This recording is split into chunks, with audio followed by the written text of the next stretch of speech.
नमस्कार, मैं हूं आपके साथ प्रगति ठाकुर और आप देख रहे हैं 4 PM न्यूज नेटवर्क। उपराष्ट्रपति चुनाव से पहले बढ़ी हलचल। एनडीए देगा किसे समर्थन, राधा कृष्णन या बी सुदर्शन?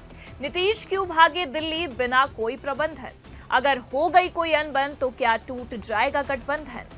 बिहार की सड़कों पर जारी विपक्ष का शक्ति प्रदर्शन। भाई बहन ने बढ़ा दी नीतीश की टेंशन। मोदी शाह की भी बढ़ रही है धड़कन। सीट शेयरिंग पर जारी है मंथन। एनडीए खेमे में मची है हड़कंप। बिहार की जनता का बड़ा मनोरंजन। दोस्तों, जैसे बिना आग के धुआं नहीं उठता, वैसे ही कोई अचानक दिल्ली नहीं पहुंचता। मंगलवार की शाम को अचानक ही पटना एयरपोर्ट पर हलचल बढ़ गई।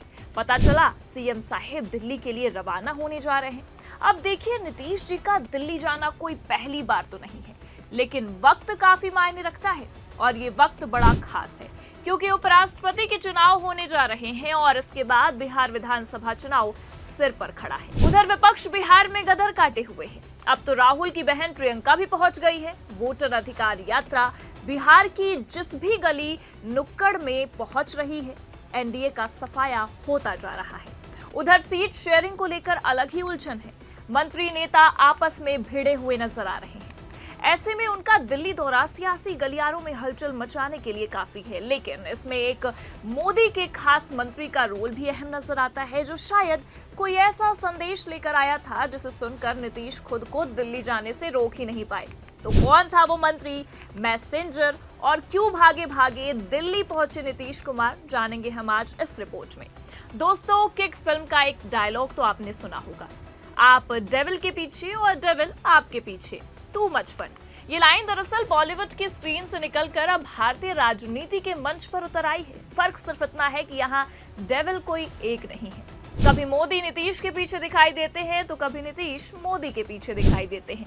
कभी मोदी भागकर बिहार आते हैं, लाखों करोड़ों की योजनाओं का ढोल पीटते हैं, फोटो खिंचवाते हैं, गमछा तक हिलाते हैं।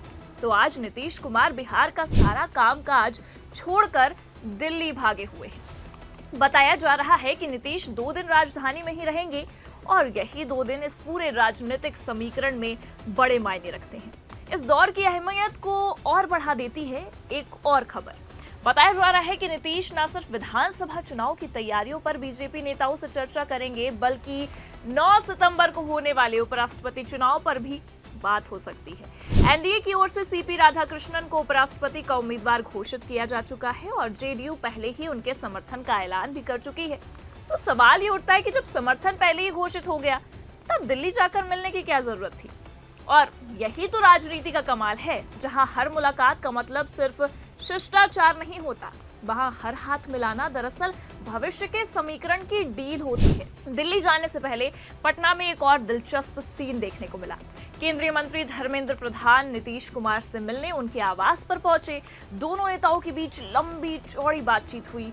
अब ये बातचीत किस टॉपिक पर हुई होगी, ये किसी ने खुलकर तो नहीं बताया, लेकिन बाहर आकर धर्मेंद्र प्रधान ने मीडिया के सामने बयान दे डाला कि प्रधानमंत्री मोदी और मुख्यमंत्री नीतीश मिलकर बिहार को नई ऊंचाइयों पर ले जा रहे हैं। अरे मेन बात क्या हुई? आप नीतीश जी के लिए दिल्ली से क्या संदेश लेकर आए थे, जिसे सुनते ही नीतीश जी दिल्ली दौड़ पड़े हैं? वो तो धर्मेंद्र जी आप गोल कर गए। आपने वो बताया ही नहीं। आपने हमें बस अटकलें लगाने के लिए छोड़ दिया है। अब जरा सोचिए, नीतीश जी का दिल्ली जाना किस मकसद से हो सकता है? रिपोर्ट्स बताती है कि वहां उनकी मुलाकात बीजेपी के बड़े नेताओं से हो सकती है, जिसमें चर्चा सीट शेयरिंग पर हो सकती है, एनडीए की रणनीति पर हो सकती है और विपक्षी इंडिया अलायंस की बढ़ती ताकत का तोड़ कैसे निकाला जाए, इस पर भी हो सकती है। क्योंकि बिहार में विपक्ष का काफिला इस बार कुछ ज्यादा ही संगठित दिखाई दे रहा है। राहुल गांधी और तेजस्वी यादव की वोटर अधिकार यात्रा ने विपक्ष को नई जान दे दी है। जगह जगह लोगों की भीड़ उमड़ रही है और सत्ता पक्ष पर वोट चोरी का सीधा आरोप लगाया जा रहा है। इस वोटर अधिकार यात्रा की ताकत को देखते हुए बीजेपी और जेडीयू दोनों बैकफुट पर नहीं रहना चाहते। बस यही वजह है कि प्रधानमंत्री मोदी और मुख्यमंत्री नीतीश कुमार लगातार बिहार के लिए योजनाओं पर योजनाओं का ऐलान कर रहे हैं। कभी नई सड़क, कभी नया पैकेज, कभी रोजगार का वादा। जैसे चुनावी मौसम में घोषणाओं की बरसात होना अब परंपरा ही बन चुकी है। दिल्ली का ये दौरा भी उसी परंपरा का एक हिस्सा माना जा रहा है, जहां कागज पर रणनीति तैयार होती है और मंच से जनता को सपने बेचे जाते हैं।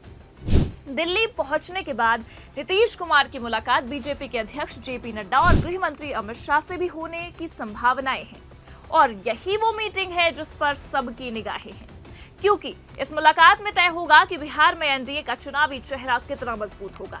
सीट बंटवारे का मुद्दा बड़ा संवेदनशील है और अगर बीजेपी और जेडीयू के बीच सीटों की खींचतान बढ़ गई तो गठबंधन की गाड़ी डगमगा सकती है। नीतीश का दिल्ली जाना इसलिए भी जरूरी है ताकि वे अपने राजनीतिक अहमियत बीजेपी के सामने एक बार फिर साबित कर सके, लेकिन राजनीति में हर चीज उतनी सीधी भी नहीं होती जितनी दिखाई देती है। नीतीश कुमार के ट्रैक रिकॉर्ड पर नजर डाले तो ये काफी उलझनों भरा है और खासकर भारतीय राजनीति के सबसे बड़े पलटीबाज भी माने जाते हैं नीतीश बाबू। कभी बीजेपी के साथ, कभी आरजेडी के साथ और कभी कांग्रेस के साथ, फिर से और बीजेपी के साथ आ चुके हैं, फिर से पलटकर विपक्ष की ओर भी देखने लगे हैं। उनकी राजनीति की यही सबसे बड़ी खासियत है कि वे हमेशा उस तरफ खड़े रहते हैं जहां कुर्सी मजबूत हो।